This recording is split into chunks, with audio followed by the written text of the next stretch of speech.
بسم الله الرحمن الرحيم. الرحمن علم القرآن خلق الإنسان علمه البيان. الشمس والقمر بحسبان والنجم والشجر يسجدان. والسماء رفعها ووضع الميزان ألا تطغوا في الميزان وأقيموا الوزن بالقسط ولا تخسروا الميزان. والأرض وضعها للأنام فيها فاكهة والنخل ذات الأكمام والحب ذو العصف والريحان. فبأي آلاء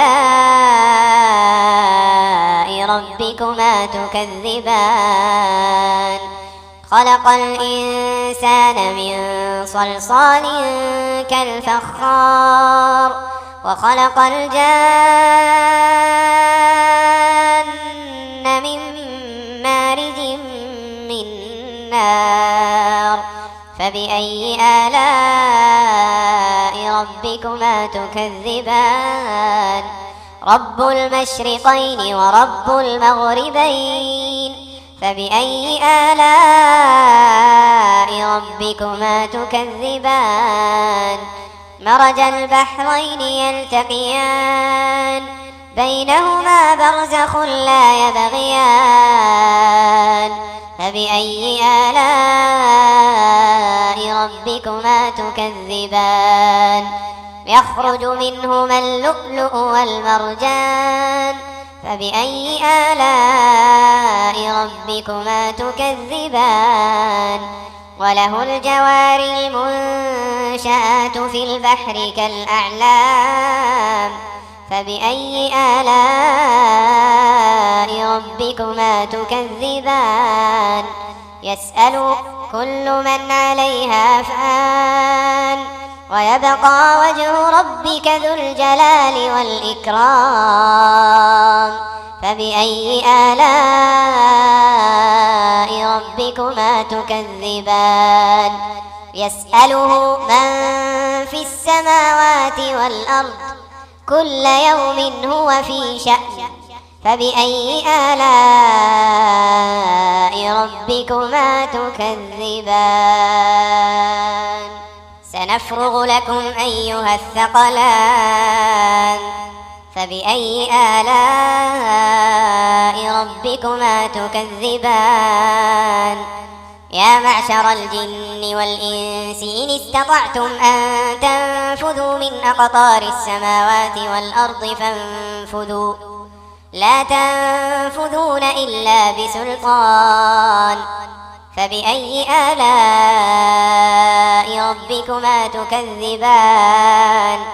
يرسل عليكما شواظ من نار ونحاس فلا تنتصران. فبأي آلاء ربكما تكذبان؟ فإذا انشقت السماء فكانت وردة كالدهان. فبأي آلاء ربكما تكذبان؟ فيومئذ لا يسأل عن ذنبه إنس ولا جان. فبأي آلاء ربكما تكذبان؟ يعرف المجرمون بسيماهم فيؤخذ بالنواصي والأقدام. فبأي آلاء ربكما تكذبان؟ هذه جهنم التي يكذب بها المجرمون يطوفون بينها وبين حميم آن. فبأي آلاء ربكما تكذبان؟ ولمن خاف مقام ربه جنتان.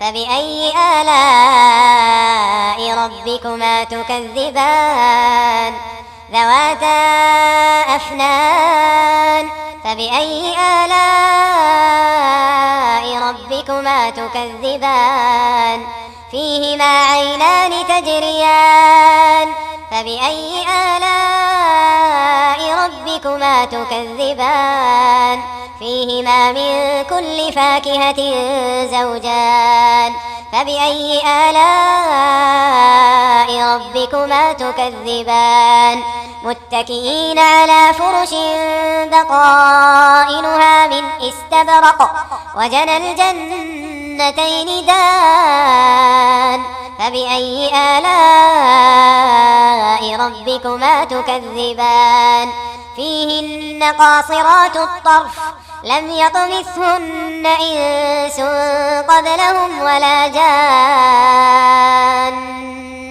فبأي آلاء ربكما تكذبان كأنهن الياقوت والمرجان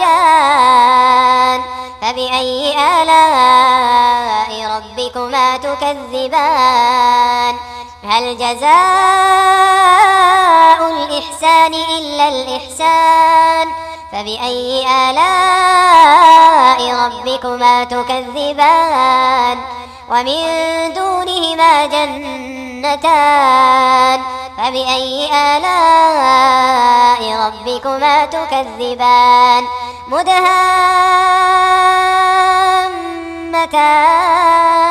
فبأي آلاء ربكما تكذبان فيهما عينان نضاختان فبأي آلاء ربكما تكذبان فيهما فاكهة ونخل ورمان فبأي آلاء ربكما تكذبان فيهن خيرات حسان فبأي آلاء ربكما تكذبان حور مقصورات في الخيام فبأي آلاء ربكما تكذبان لم يطمثهن إنس قبلهم ولا جان فبأي آلاء ربكما تكذبان متكئين على رفرف خضر وعبقري حسان فبأي آلاء ربكما تكذبان تبارك اسم ربك ذي الجلال والإكرام